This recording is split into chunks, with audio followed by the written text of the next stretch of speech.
Por gentileza, abra a sua Bíblia, nós vamos ler dois textos bíblicos que são os textos aí da revista. O primeiro está no Salmo de número 1, Salmo 1, versículos 1 a 3, e depois nós vamos para o texto de Gálatas, capítulo 5. Primeiro, Salmo de número 1, Salmo 1, versículos 1 a 3, o tema da aula de hoje é a autoridade do fruto do Espírito.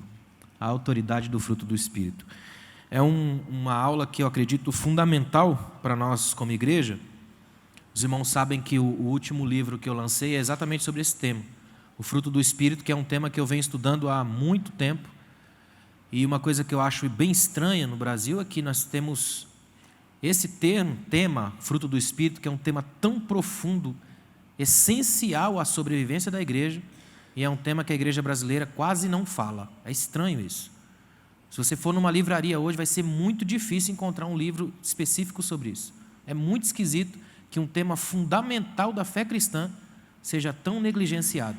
E eu tenho uma leve impressão de que porque esse tipo de texto mexe com a vida, não com o que a gente fala. Então, geralmente, a gente se cala quando o assunto é o que vai fazer, não falar. A gente fala bem, mas faz mal, não é? E esse texto aqui tem essa incrível capacidade de destruir palavreados bem conhecidos, bem feitos, mas com vidas pífias. Esse texto quebra isso. O que a gente vai aprender aqui hoje é muito forte, decisivo para a nossa vida cristã, fundamental para a fé, para a construção da nossa fé. Então, não é uma aula, vamos dizer, comum. É uma aula extraordinária, capaz de definir, redefinir e ressignificar a nossa vida. Amém, irmãos? Salmo de número 1, versículos 1 a 3, diz assim, ó: Bem-aventurado aquele que não anda no conselho dos ímpios, não se detém no caminho dos pecadores, nem se assenta na roda dos zombadores, ou seja, obras da carne. Como é feliz o homem que não vive pelas obras da carne. Seria isso a ideia aqui. Versículo 2: Pelo contrário, seu prazer está na lei do Senhor, e na sua lei medita dia e noite. Ele será como a árvore plantada, ela não nasceu lá, foi plantada, junto às correntes de águas, que dá o seu fruto no tempo certo, e cuja folhagem não murcha. Tudo o que ele fizer prosperará. Uma vez que ele é um fruto nascido de uma árvore plantada, o que ele fará terá a ver com a essência que lhe foi comunicada. Agora vamos lá em Gálatas, carta de Paulo aos Gálatas, capítulo 5, alguns versículos a gente vai ler aí. Carta de Paulo aos Gálatas, capítulo 5, olha o versículo 16, depois nós vamos do 22 até o 25. Gálatas, capítulo 5, é um texto de Gálatas, é uma carta que a gente tem que ler de vez em quando na igreja. Ela trabalha profundamente a questão da liberdade cristã, e é um assunto que o cristão tem um sério problema com isso, porque para o cristão, liberdade significa não transgredir uma série de regras, o que significa que ele é escravo da própria transgressão. Ele não entende a liberdade como um jeito de viver, não aprendeu ainda. Tanto é que grande parte das pessoas hoje que gritam nas igrejas que são livres, são as mais escravas e nem percebem. Então aqui a liberdade que Paulo coloca é um outro nível, é vivência com Deus, a ponto de você ter a certeza feliz de que não é mais escravo do pecado e nem dessas coisas que o pecado traz junto. Ou seja, a compreensão de liberdade de Paulo só é possível ser vista à luz da graça de Deus, que é outra coisa que a gente tem problema nas igrejas, porque a gente quer merecer. E quando a gente quer merecer, tira da graça exatamente o imerecido. Vê como a gente tem uma série de conflitos e nem percebe? Não é? Olha o que diz Gálatas capítulo 5, versículo 16. Mas eu afirmo, andai pelo Espírito e nunca satisfareis os desejos da carne. Agora, olha para mim, olha que interessante. Toda vez que você encontrar esse mais, conjunção subordinativa, é que Paulo está dizendo uma outra coisa antes, não é? Dá uma olhada no versículo 15, olha o que Paulo disse. Mas se mordeis e devorais uns aos outros, cuidado para não vos destruirdes mutuamente. Misericórdia, não parece que Paulo estava no UFC? Vocês estão se mordendo, se destruindo, se arrebentando, vocês vão se matar. Aí ele para e diz, mas para que vocês não se matem, andai pelo Espírito, e nunca satisfareis os desejos da carne. Olha o que Paulo está dizendo.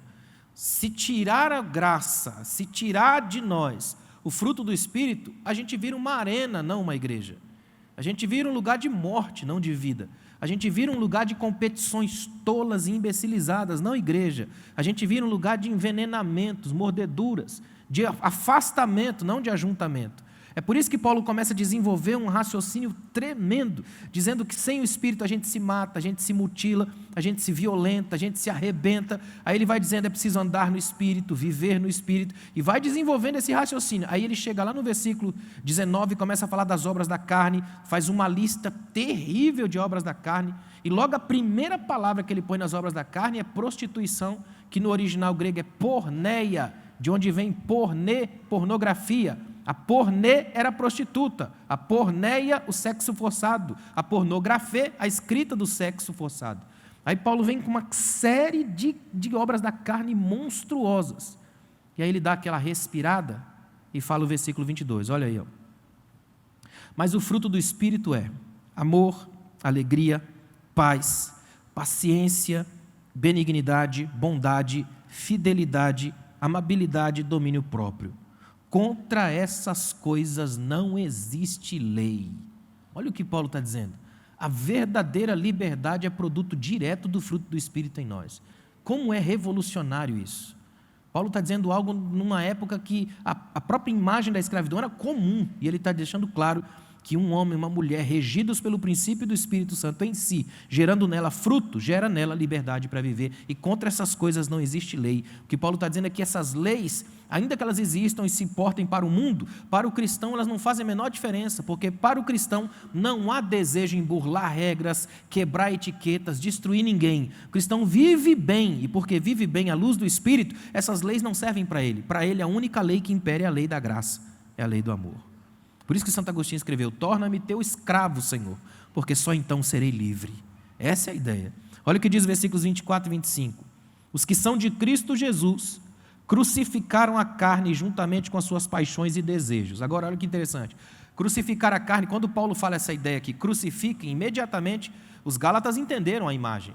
Crucificação era uma das torturas, maneiras de morrer, de tortura, das mais terríveis de todos os tempos. Orígenes chegou a escrever que era a mais vil de todas as mortes. E sabe qual é o grande problema da crucificação? Que ela mata devagar. Crucificação, uma técnica para você demorar para morrer.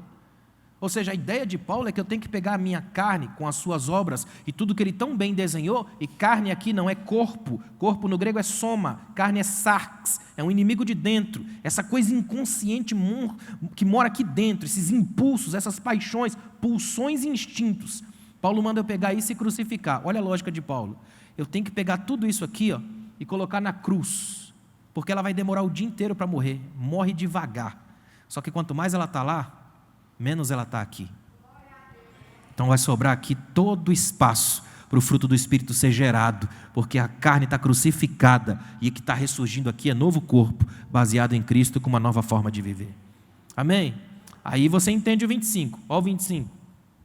Se vivermos pelo Espírito, eu gosto que Paulo começa com a conjunção subordinativa, se, não quer dizer que todo mundo vive, não há aqui um 100%, há aqui uma condição, se vivermos pelo Espírito, andemos também sob a direção do Espírito. A lógica de Paulo é um raciocínio reverso. Você só vive sob a direção do Espírito quando anda nele e vive nele. Ou você só anda no Espírito quando vive nele, ou só vive no Espírito quando anda nele. É retroalimentativo. Significa que não há como viver no Espírito sem andar nele, e não há como andar no Espírito se eu não estiver vivo nele. Essa coisa linka uma com a outra eternamente. É impossível que eu ande no Espírito, mas as minhas obras definam que não são de Deus. Deu para entender, irmãos? Eu fiz com calma, devagar, porque é para montar o texto na cabeça da gente, para ficar mais claro. Amém? Tá certo? Olha que interessante. Na sua revista aí, o texto áureo é muito interessante. Eu louvei a Deus pelo fato de ele ter colocado o texto áureo, João 15. João 15, versículo 8. Nisto é glorificado meu Pai, que deis muito fruto, e assim sereis meus discípulos. Eu acredito, sinceramente, que toda a teologia de Paulo do fruto do Espírito nasce da observação de João 15. Porque João 15 é fundamental para a gente entender a teologia do fruto do Espírito. É impossível entender fruto do Espírito sem passar em João 15. Porque João 15, Jesus reescreve uma teologia completa do que é o viver nele mais para frente. Por exemplo, Jesus começa dizendo, eu sou a videira verdadeira. Porque na concepção da época, a videira era Israel. Só que essa videira falhou. Então Jesus se apresenta como a videira verdadeira, que nunca mais falha. E que toda a seiva de produção está nele. Portanto, existe aí um conflito entre produzir e não produzir. Tanto que ele vai dizer que os que estão nele produzem, o Pai poda para que eles produzam mais. Agora, os que estão nele e não produzem são cortados. E o pior, alguns jogados fora para serem queimados. Então, naquele texto é que Paulo extrai a espinha dorsal do que ele pensa aqui em Gálatas, do que ele pontua aos Colossenses. Ele está dizendo assim, quero que vocês saibam que essa videira que é Cristo, e nós que somos os galhos e estamos inseridos nela, tem uma seiva que corre nela, e essa seiva é o Espírito Santo, daí vem a vida, porque você não pode imaginar fruto sem vida.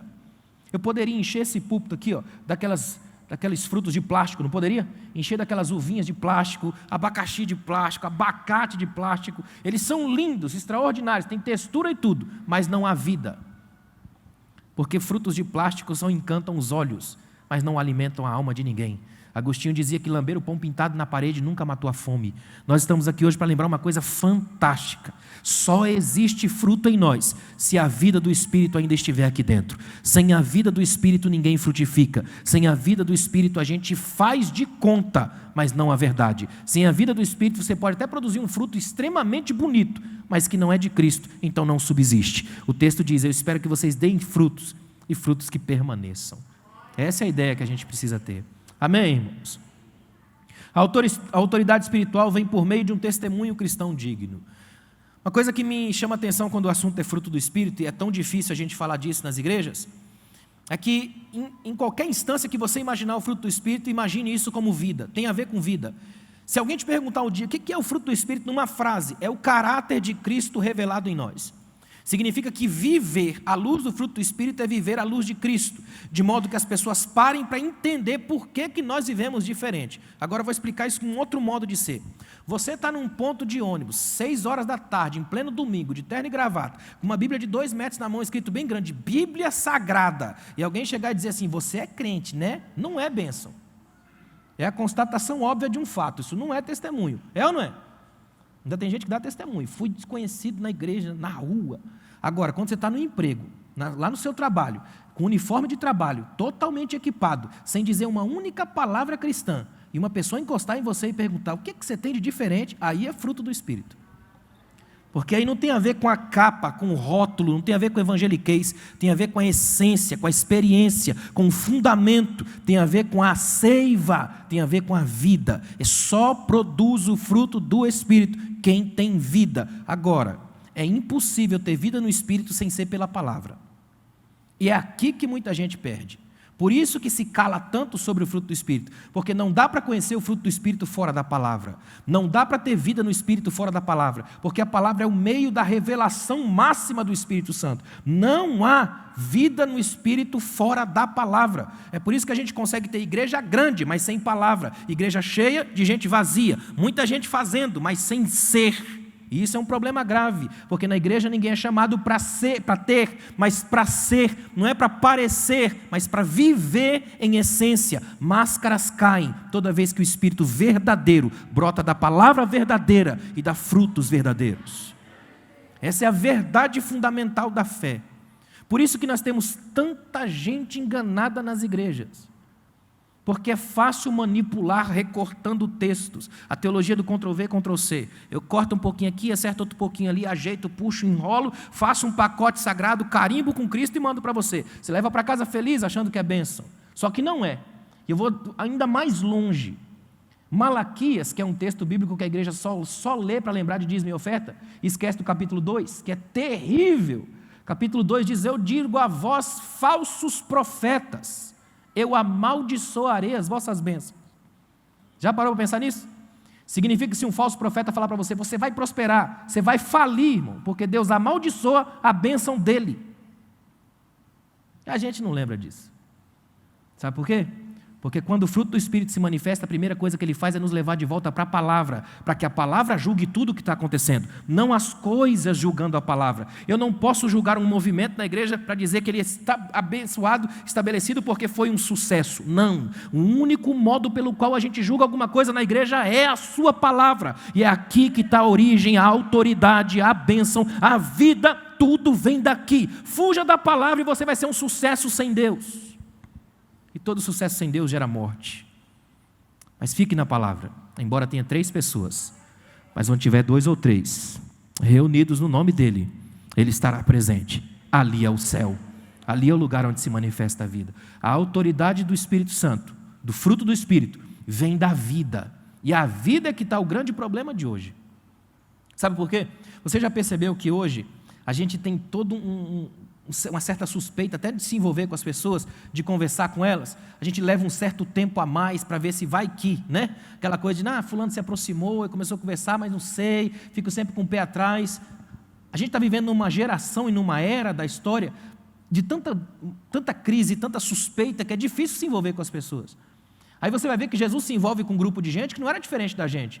Grupo de gente complicada, difícil, Pedro de temperamento tão complicado, João de temperamento tão diferente do de Pedro, e eles convivem no mesmo grupo, no mesmo movimento. Eu estava até lendo um texto essa semana de um teólogo que ele disse assim, talvez o maior desafio de Jesus foi ter que passar 3 anos e pouco amando os mesmos discípulos.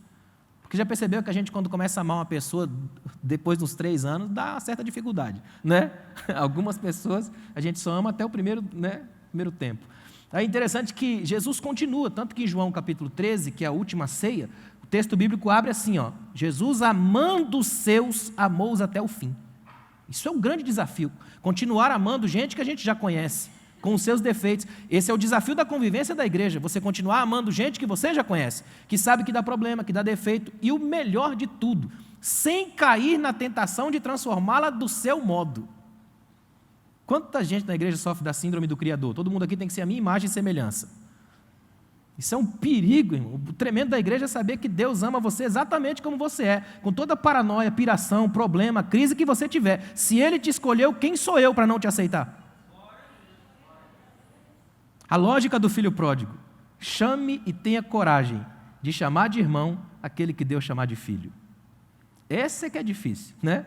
Por isso que talvez a gente tenha tantos irmãos de filho pródigo congregando entre nós, gêmeos, siameses, né? Olha que interessante, quando as pessoas veem um bom testemunho num crente, esse crente passa a ter autoridade para falar em nome do Senhor, porque quando um crente tem um mau testemunho, ninguém mais consegue acreditar na sua palavra. É verdade ou não é?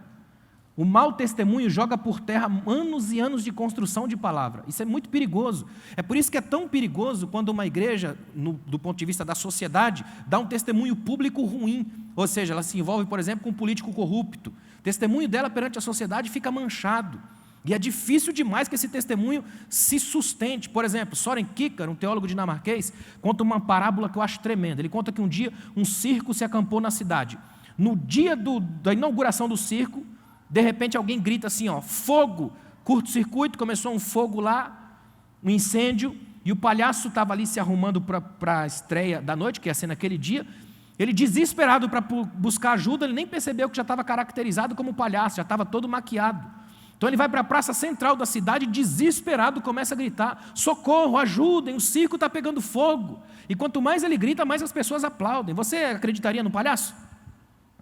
Sabendo que o circo vai inaugurar naquele dia na sua cidade, você acreditaria?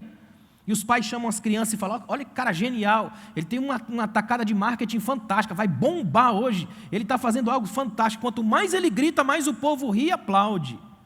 E o Kierkegaard termina a parábola dizendo que o circo acaba consumido nas chamas, porque quando perdemos o testemunho, também perdemos a autoridade. Ninguém acredita nas verdades de um palhaço. E nos últimos anos a igreja brasileira tem palhaços demais no púlpito. E homens de Deus de menos. Essa é a verdade da vida, que não é sustentada. O principal objetivo aqui essa manhã não é te fazer rir, é te fazer chorar. E que a gente saia daqui chorando pelo nosso arrependimento. Porque se tem uma palavra que tem que voltar para a igreja brasileira, chama-se arrependimento. Não é avivamento primeiro, é arrependimento. Depois do arrependimento é que Deus entra com o avivamento. O arrependimento é nosso, o avivamento é de Deus. E a gente precisa fazer isso. Deus está nos chamando para um novo pacto com Deus. Aliança com Deus. Importante a gente lembrar que Paulo, quando fala sobre o fruto do Espírito, eu acho tão tremendo isso, ele abre antes com as obras da carne. Eu queria só ler com os irmãos, para os irmãos terem uma noção das obras da carne. Dá uma olhada no capítulo 5, aí, a partir do versículo 19. Acho tão interessante Paulo fazer isso. Eu lembro que quando dava aula de faculdade de teologia, lá em São Paulo, uma aula que eu dei sobre isso, eu fiz questão de colocar na lousa, lado a lado, as obras da carne de um lado e o fruto do Espírito do outro. E é estranho como a gente se identifica talvez até mais com as obras da carne. Olha que interessante, quer ver? Ó? As obras da carne, ó, prostituição, impureza, lascívia, ou indecência seria a melhor tradução. É interessante que Paulo usa 3 palavras de gradação na época no grego. É tão profundo isso aqui, eu fiz uma pesquisa muito profunda sobre essas palavras no original grego. Quando Paulo fala, por exemplo, sobre impureza, ele usa uma palavra chamada catarsia. Essa palavra era usada nos contratos de aluguel da época. Por exemplo, eu alugava um salão. Uma das cláusulas do contrato da época era o seguinte: quando eu sair desse salão, devolver para o dono, eu me obrigo a deixar-o livre de toda e qualquer acatarsia, impureza. Sabe que impureza era essa? Aquela sujeirinha de canto, de rodapé. Tinha que lavar a casa inteira até entregar. Essa sujeirinha Paulo coloca como obra da carne. A sujeirinha acumulada no canto da vida. Aquela que a gente fala, sai coisa minha, isso é psicológico, isso é herança familiar. Paulo chama de pecado, obra da carne. Impureza, vamos lá, prostituição, impureza, indecência ou lascívia, idolatria. Idolatria é jogo religioso predileto. É impossível você encontrar idolatria fora da religião. Já notou isso? Fora da religião não é idolatria, é só uma conversa entre humanos. É dentro da religião que ela se configura como idolatria. Porque dentro da religião ela tem um princípio de culto. E aí é que está o problema. E tem crente que chega a dizer assim, eu só idolatro a Deus. E onde foi que Deus pediu idolatria? Para Deus, idolatria é sempre pecado. Para Deus, o princípio nunca é idolatria, é convivência, é relacionamento. Para Deus, ou você presta um culto a Ele, ou já está prestando para si. É simples assim. Não há um princípio de idolatria com Deus. É por isso que Jesus nunca usou o advérbio de intensidade demais. Pode observar, procura no Novo Testamento, se Jesus alguma vez disse para os discípulos, orem demais, cantem demais, preguem demais, falem de mim demais. Ele nunca usou demais, porque o demais já implica num processo de exagero, e todo exagero é pecado. Daí que o exagero de culto, idolatria.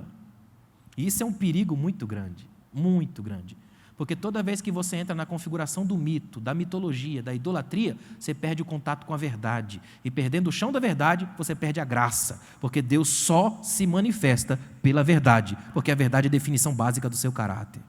Amém, irmãos? Essa aula você não vai gostar não, mas vai até o final aí que falta pouco tempo. Amém? Ó, tem idolatria e feitiçaria. Interessante que Paulo coloca elas juntas. Idolatria e feitiçaria. Por quê? É simples. A partir do momento que você começa a se envolver com idolatria, tem a sensação de manipular poderes sagrados. Daí para você se achar um guru e um feiticeiro é um passo, não é?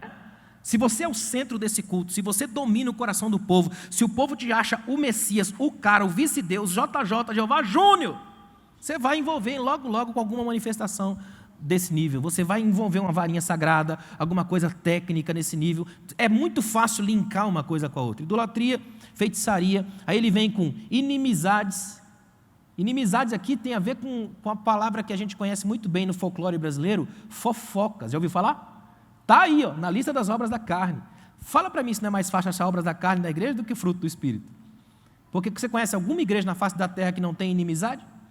É interessante isso, ó. E olha a sequência, inimizades, rivalidades, aqui tem a ver com brigas mesmo, com chegar às vias de fato, a coisa é mais profunda. Ciúmes, e ciúmes aqui é a possessividade que destrói o amor, é a ideia do sufocamento. Aqui o ciúme pode ser para com a esposa, para com o filho ou para com a igreja. É aquela sensação de que ninguém toma o que é meu, esse lugar aqui é meu, é sagradinho. Eu fui estabelecido como dono desse movimento. Quantas igrejas caem nessa configuração de império? E entra nisso aqui também, ciúmes. Outra coisa, ira. E a ira é um negócio tão perigoso.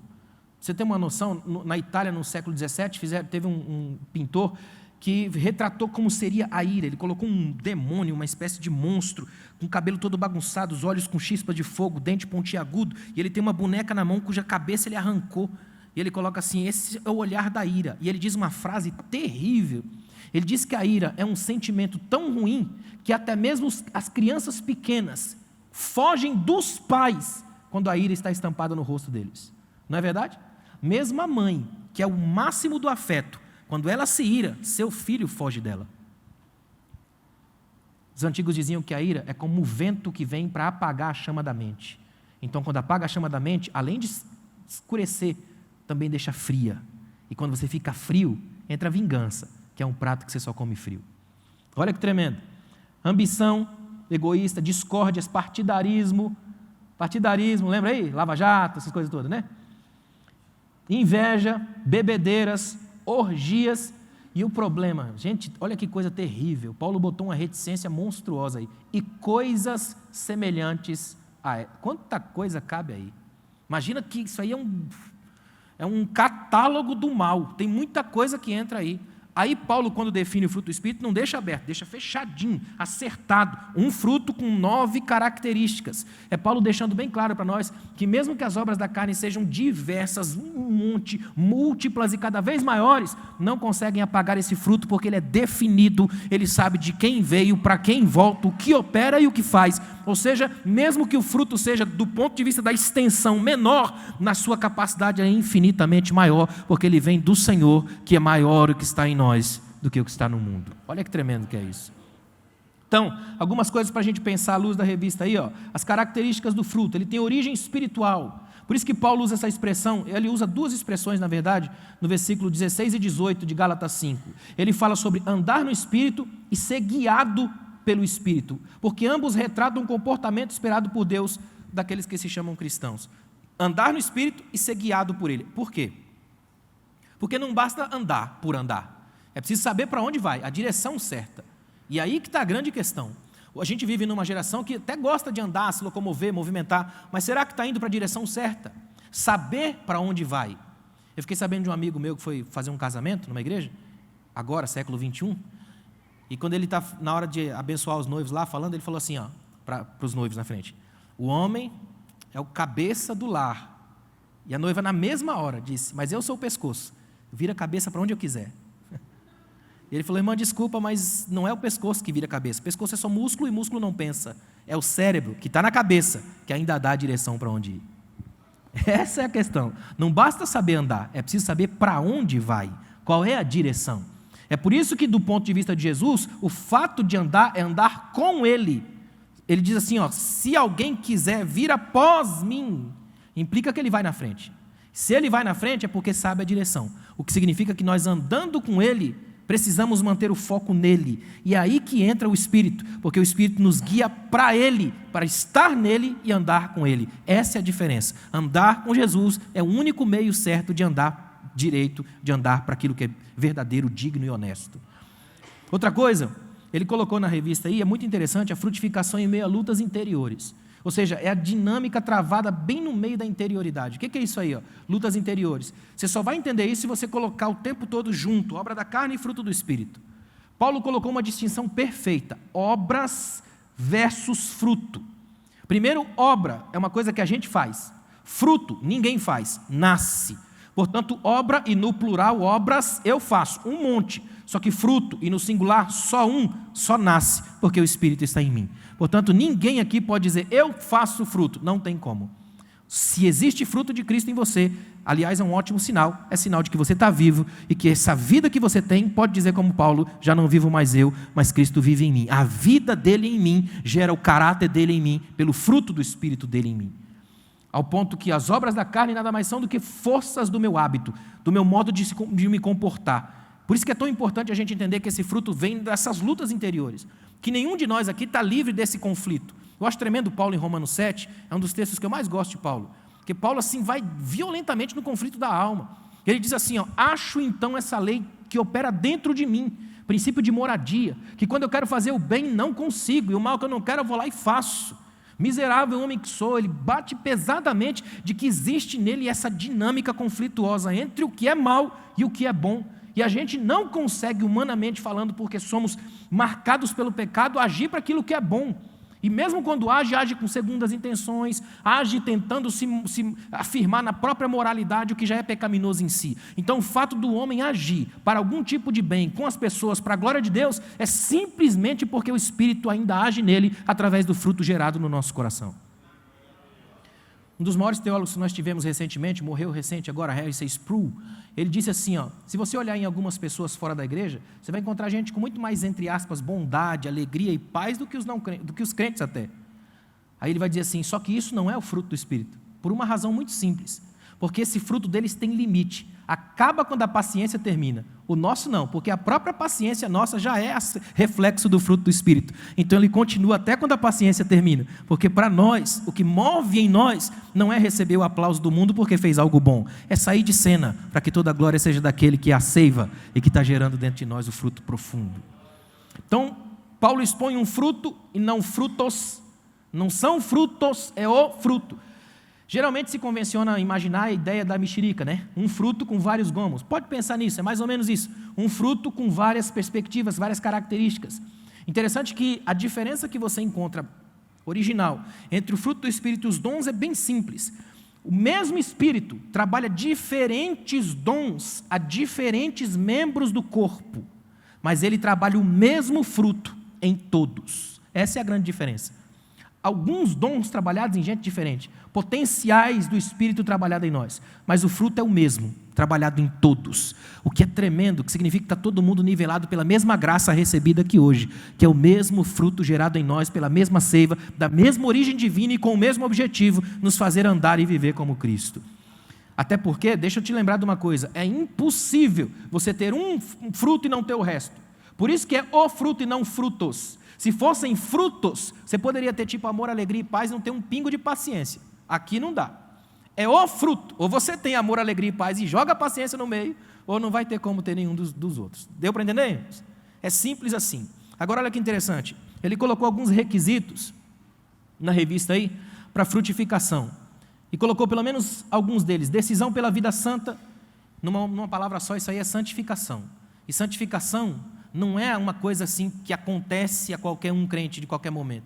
É uma coisa que exige uma radical ruptura com o mundo, exige um desejo sincero de se envolver com Deus, e mais do que isso, de abandonar os processos de carne que tanto envolvem a gente no dia a dia. Significa ter essa leitura de que Deus tem olhares atentos ao meu dia a dia e não apenas à minha igreja, o que significa que a minha vivência à luz do Espírito Santo, do fruto do Espírito, não é evidenciada das 7 às 9 dentro do culto.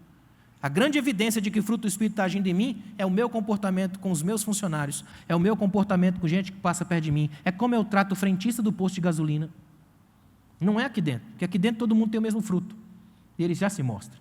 É lá fora, com os lugares onde o fruto vai ser testado. Amém?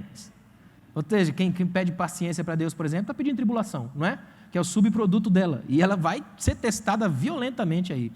Outra coisa é a vida devocional ativa, e ele colocou alguns pontos disso. Por exemplo, jejum, que o jejum não é apenas modinha gospel para você fazer caras e bocas como se fosse um samaritano atual, né? Nada disso. Jejum, na melhor definição que eu já li de jejum na minha vida foi de John Piper. Jejum é fome, só que é fome de Deus. É verdade. É fechar a boca para ver se alimenta a alma. É você fazer com que o corpo saiba que ele também é templo do Espírito, que também está regido pelas leis da graça e da espiritualidade. O que significa que eu não sou espiritual só porque faço, mas porque vivo uma espiritualidade constante e genuína todos os dias. Amém? Muito mais sério do que desejos mimadinhos de uma geração adultescente que não cresceu ainda. É importante a gente entender isso. Sabe? Porque senão faz igual o irmão falando, vou fazer um jejum de videogame, como se isso fosse alguma coisa espiritual profunda. Não é? É uma coisa que você pode parar a hora que quiser. Pode ou não pode? Simplesmente assim. Então é preciso a gente voltar a tirar esse mimimi gospel dessa geração. Outra coisa, ele colocou oração. E oração não é o que eu consigo ganhar de Deus. Isso é negociação, é capitalismo. Oração é comprometimento, relacionamento. Você já percebeu que hoje 90% da oração dos irmãos na igreja tem mais de feitiço do que de relacionamento? É muito perigoso isso. Essa oração mandinga gospel é perigosíssima. A oração verdadeira não tem a ver com bandização de crente, tem a ver com relacionamento com Deus, conversa de alma, é amizade espiritual, num nível muito profundo, é você falar com Deus e manter o contato, é manter a linha direta, o abraço constante, a vida que flui, o mergulho nele, o gostar de sua presença. Perguntaram para Teresa Dávila uma vez assim, o que a senhora diz a Deus quando ora? Ela disse, nada, eu só escuto. E o que ele diz? Nada, ele só me escuta. Isso é oração, no mais profundo nível. É só gostar da presença a tal ponto que eu não preciso encher ele com as minhas palavras, até porque ele já conhece toda, antes dela me chegar na língua, segundo o Salmo 139. É gostar da presença dele, de amar a presença dele, de ficar na presença dele, de não precisar ludibriá-lo com as minhas palavras, mas me encher da palavra dele, porque a palavra dele é o suficiente para o meu espírito falar com ele no nível dele, na graça dele. Outra coisa que ele coloca é o estudo bíblico, e é fundamental. Irmãos, sinceramente, do ponto de vista bíblico, não adianta que eu tenha oração, uma série de coisas, se eu não tiver palavra, porque a palavra é que me leva à origem verdadeira da graça. É aqui que a gente cai num conceito extremamente perigoso e estranhamente popular. Já viu gente que fala assim, fulano tem muito conhecimento, mas não tem unção. E onde é que está escrito na Bíblia? Conheçamos e prossigamos em conhecer a unção. Tá, conheçamos e prossigamos em conhecer ao Senhor. Aí eu te pergunto, é possível conhecer ao Senhor sem ter unção? Não. É possível conhecer ao Senhor sem ter conhecimento, uma vez que Ele se revela pela sua palavra e não pelo meu achismo? Não. Então é impossível separar um do outro. Simples assim. Olha que coisa tosca que a gente pensa e repete, sem sequer pensar. Tem frases na nossa ideologia, fraseologia de igreja, que são repetidas sem que a gente pense. A gente não faz ideia e vai falando, e vai soltando. Eu fui numa igreja esses dias, um indivíduo falava assim, ó, nós vamos saquear o inferno. Eu fiquei pensando, primeiro, se foi para o inferno não presta. Segundo, saque é crime. Quer dizer que agora um crime vai dar certo para encher a igreja? Eu preciso oferecer um assalto sagrado para ver se Jesus enche a igreja? Pensa antes de falar. E como é que a gente faz isso? Com a palavra iluminando a nossa mente. Não é o achismo, é a palavra. É a palavra. Jesus não disse, meu povo erra por falta de unção. Ele disse, meu povo erra por falta de conhecimento. Porque sem conhecimento, qualquer coisa que transpira só significa óleo. Mas com o conhecimento, só o óleo da graça é capaz de limpar a mente, tirar as toxinas do exagero e produzir em nós equilíbrio. Porque o fruto bíblico é equilíbrio. Ele é equilibrado, é por isso que são 9 fases, 9 aspectos do mesmo fruto, 9 maneiras do Espírito se revelar na minha vivência diária. Coisa tão tremenda esse texto. Irmãos, olha que coisa absurda. A gente chega às vezes em livrarias, eu vou em livraria desse Brasil inteiro, todo lugar que eu vou numa livraria grande. Tem livraria que a gente chega, você pode rodar a chamada seção de vida espiritual, vida devocional ou espiritualidade, e é raro achar um texto assim, fruto do Espírito ou o Espírito Santo em si. O que a gente mais tem são as empolgações sobre o fruto, as empolgações sobre o Espírito. Eu estava numa livraria esses dias, estava lá o livro. Faça a oração que Deus responde. Mas toda oração Deus responde. Só que umas ele diz não, não é? É simples assim. Agora, qual é a oração que Deus não responde? Pensa. Qual é a oração que Deus não responde? E a gente e lota e vende. Eu perguntei para o vendedor, esse livro aqui vende muito? Demais da conta. Não é estranho? Acho que é por isso que a gente se mete tanto com tanta coisa e a gente não faz ideia. Você já viu aqueles irmãos que antigamente colocavam um copo d'água em cima de manhã na televisão? 9 horas da manhã, aí bebia água depois da oração do apostolão, lembra? Aí meio-dia colocava mais uma, porque nem ele acredita mais na de manhã. Porque se de fato acreditasse, uma só valia o dia inteiro, não é verdade? Mas aí meio-dia bota mais uma, aí de tarde você já está assim meio duvidando, põe mais uma com um copo maior. E de noite toma mais um litrinho para dar aquela reforçada. O lado bom é que você bebe água o dia inteiro. Hoje o milagre seria equilibrar o copo em cima da TV, né? Hoje o milagre seria equilibrar o copo em cima da TV daquela, fala a verdade. Ou seja, às vezes, o nosso simples jeito de se comportar já demonstra a nossa falta de fé. Por isso que Jesus vai falar que a gente não recebe porque pede mal, não sabe pedir. O que Jesus está dizendo é muito sério. Não é que a gente tem uma regra de orar, e essa regra é a certa, e daí se a gente orar por ela, a gente orou certo. Não é isso.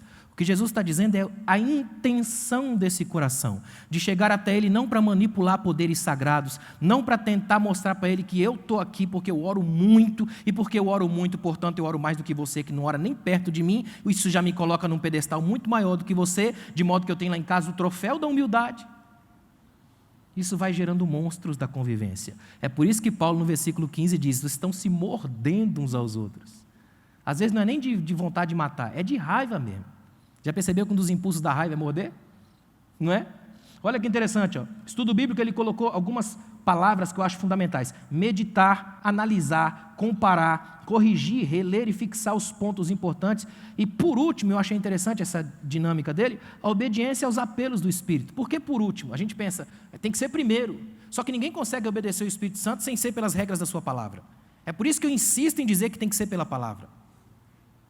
É só pela Bíblia que a gente tem a revelação máxima do Espírito de Deus. Fora dela não consigo.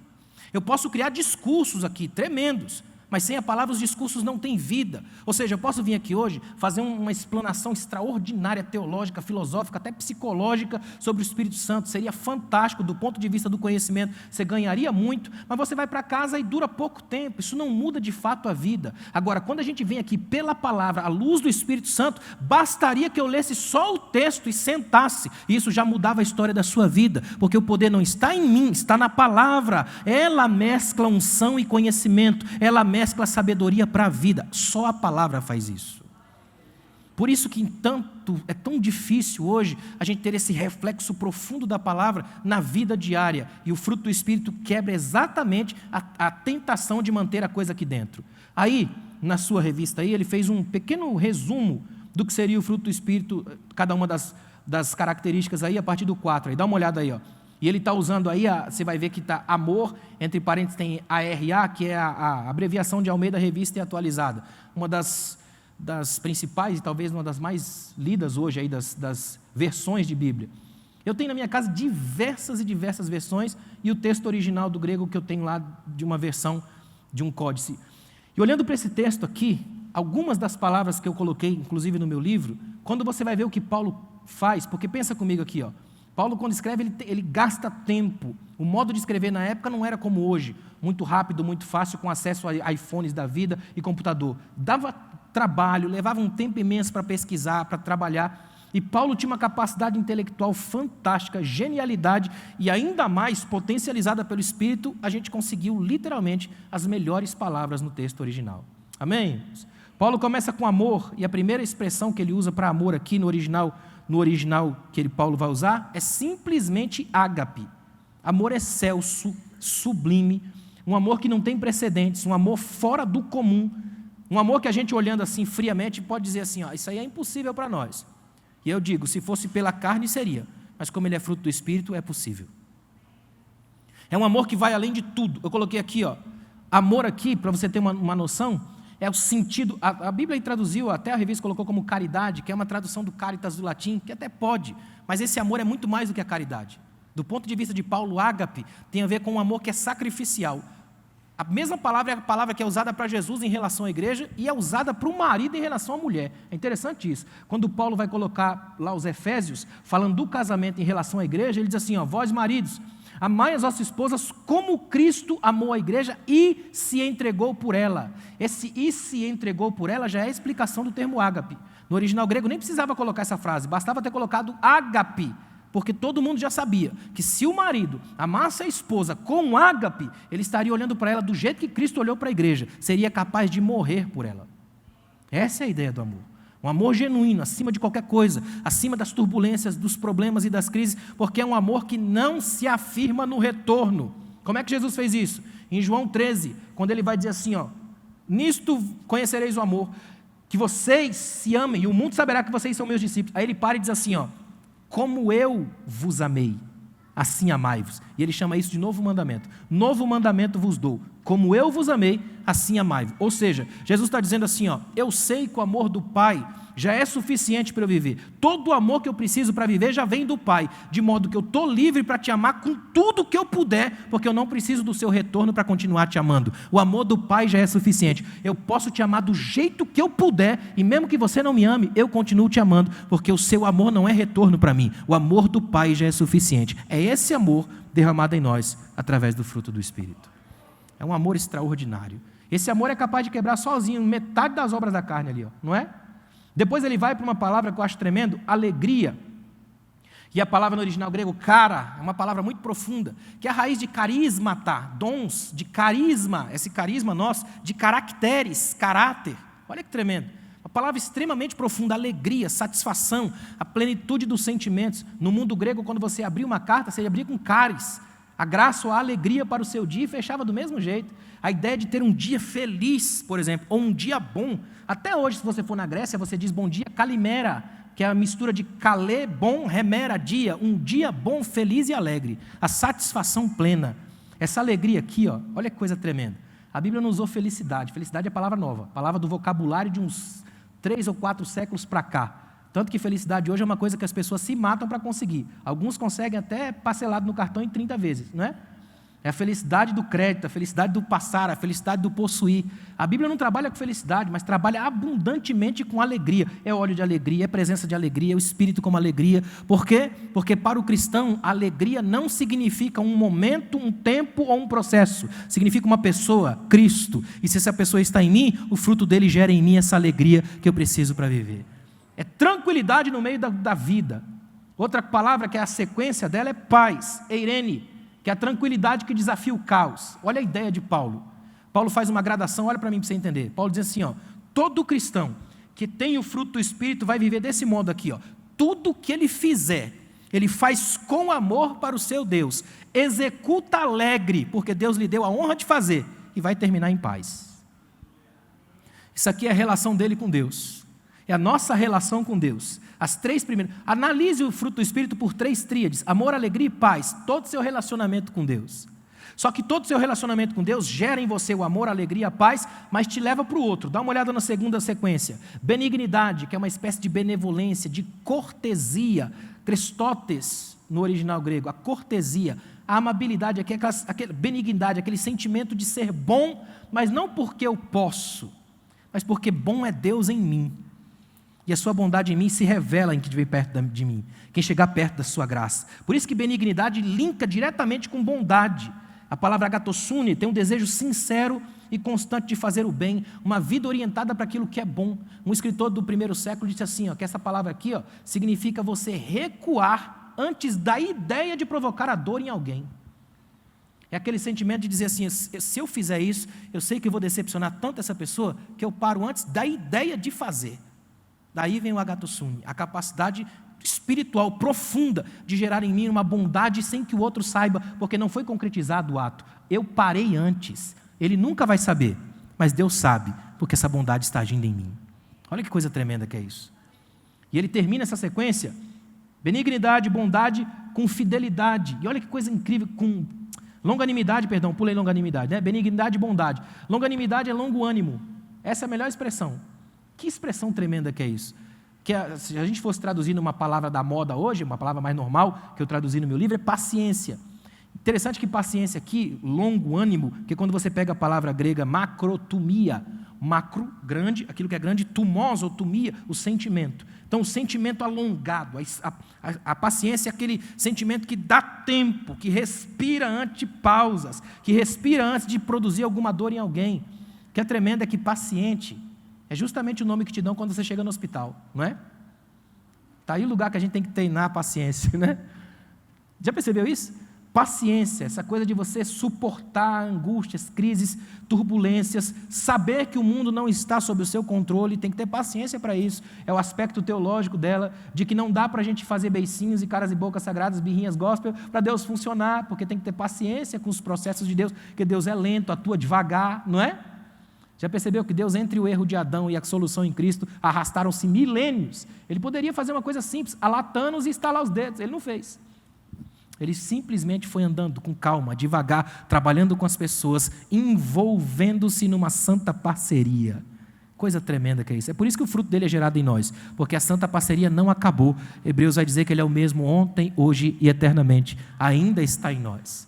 Qualquer reflexo nosso de paciência é graça de Deus. Amém? Ou seja, olha que tremendo. Primeiro, o fruto do Espírito trabalha a nossa relação com Deus, amor, alegria e paz. Depois ele vem e trabalha a nossa relação com o irmão, que vem com essa questão da longanimidade, a paciência, a benignidade e a bondade. Só que aí entra para dentro. E vem a terceira parte, que é a mais complicada, que é a relação aqui de dentro. A primeira palavra que ele usa é fidelidade, pistes no grego. Só que fidelidade ou fé aqui, não é essa fé como dom de Deus para a salvação, não é essa fé de acreditar que algo vai acontecer, uma espécie de positivismo. A fé aqui é a confiança que me torna digno do seu apreço. Significa que quando o Espírito trabalha em mim, o fruto do Espírito e gera em mim fidelidade, ele me torna digno de confiança. Você pode se abrir, porque aqui você tem um amigo que não vai inspirar em você a inveja da obra da carne, a rivalidade, os ciúmes, mas vai te abraçar e gerar amor, alegria, paz. Essa é a fidelidade, ou seja, é o irmão em quem eu possa confiar. Como é sério isso? Alguém digno de confiança. Então ele usa fidelidade, ele usa mansidão, prautes, uma palavra tão tremenda, que a misericórdia é para com os mais fracos. É você saber que se você usar sua força é capaz de destruir o outro, então você para. Essa é a mansidão. Mansidão aqui não é o abobalhado, aquele que fala baixo, abraça todo mundo, aquele que você cumprimenta com a paz do Senhor e tem a sensação de que ele já foi para a glória. Sabe? Não. A mansidão aqui é o irmão do aperto forte, mas que sabe que se apertar um pouco mais forte pode quebrar sua mão. Ele conhece o poder que tem. Então ele sabe colocar limites para a própria ambição, para a própria fúria. Esse aqui é o misericordioso, é o manso, aquele que sabe os domínios da sua própria arrogância. E aí como é que ele termina? Termina com domínio próprio, egikrateia. Essa palavra é muito forte. Eu estava olhando nas melhores traduções que eu tenho lá em casa, ela varia bastante, mas a tradução que mais se repetiu, e principalmente dos pais da igreja, é autodomínio. Como é forte isso? Domínio de si. Aí tem um escritor antigo que dizia assim, ó, o nosso problema não é com o domínio próprio, é com o demônio próprio. Não é?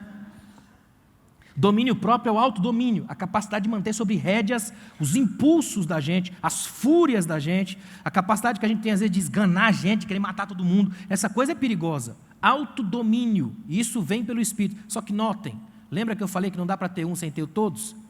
Olha que coisa tremenda, se você voltar e se linkar, você imagina alguém com domínio próprio e cheio de amor.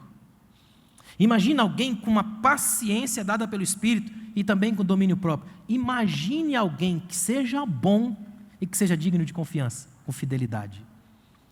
Sinceramente, John Stott disse assim, ó, a única pessoa que conseguiu juntar todas essas 9 faces da mesma moeda e transformar num único retrato, chama-se Cristo. Aí olha o que ele disse, se você olhar para Jesus, você olhou para o rosto humano retratado no fruto do Espírito. Usando uma frase de hoje, o fruto do Espírito é a selfie de Cristo. Você enxerga Jesus. Amém? Fica de pé, por favor. Isso aqui são metas do comportamento cristão. Se a gente conseguir manter isso aqui à luz do Espírito, a gente consegue desenvolver uma espiritualidade prática muito mais bonita, muito mais limpa. E isso não é uma coisa que a gente consegue sozinho, mas a gente consegue isso à luz do Espírito Santo, trabalhando com humildade e o melhor de tudo, na santa parceria com os irmãos da igreja. Porque são eles que vão testar esse fruto do Espírito em nós, e nós neles. Ou você acha que a paciência vai ser testada lá fora? A fidelidade vai ser testada lá fora? Não. É aqui que ela é testada. Com a gente oferecendo o ombro amigo, com a gente aprendendo a abraçar um ao outro sem a hipocrisia, sem as obras da carne, para ficar mais fácil de entender. E a gente mergulhar nesse Espírito e nunca mais esquecer que quando a gente olha para o fruto do Espírito, a gente vê a selfie de Jesus, o rosto de Cristo. Lembra do hino antigo que se cantava? Queria saber como era o seu rosto. Não tinha um hino antigo assim? Queria saber como era o seu rosto? É só ler Gálatas 5. Quer saber como é o rosto de Jesus? Lê o fruto do Espírito. É típico, aquele lá é o rosto dele. E o melhor, irmãos, se esse Espírito está em nós, gerando o mesmo fruto, então nosso rosto já não é esse. Também temos o rosto de Cristo. Por isso nós somos o seu corpo, porque ele é a cabeça e o rosto está aqui. Amém? Lutero disse que o mundo não pode olhar no rosto de Deus, não explode. Então Deus usa uma máscara, a igreja. Nós somos a máscara, através do qual o mundo pode olhar para nós e enxergar o rosto de Cristo. Qual é o desafio essa manhã? Não permitir que a minha cara atrapalhe o mundo de enxergar a face de Jesus. Obrigado, Pai, por esse dia. Obrigado por essa manhã, obrigado por essa aula, obrigado pela oportunidade de mais uma vez falar a Tua palavra, entregar a Tua palavra, Pai. Ajuda-nos a desenvolver essa graça que é tão tremenda, tão extraordinária e que sozinhos nós não conseguimos. Mas a luz do Teu Espírito, com o trabalho do Teu Espírito, sim, é possível, Pai. Porque é esse Espírito que se move em nós e por nós. É esse Espírito que age dentro da gente. Pai, que a gente saia daqui hoje tão cheio da Tua presença, do Teu Espírito. Que a nossa ceia dessa noite seja tremenda, maravilhosa. À luz desse fruto, Pai, revelado aqui. Que esse Espírito que nós falamos aqui, Senhor, seja cada vez mais evidente, visível na vida de cada um dos Teus filhos. Porque a obra da carne esse mundo já tem demais. Mas hoje aqui, Pai, eu creio no Teu Espírito, fazendo com que a seiva da vida venha cada vez mais se mover em nós, gerando frutos do arrependimento, frutos da vida, frutos da graça. Obrigado, Deus, por essa manhã, em nome de Jesus. Amém. Obrigado, pastor.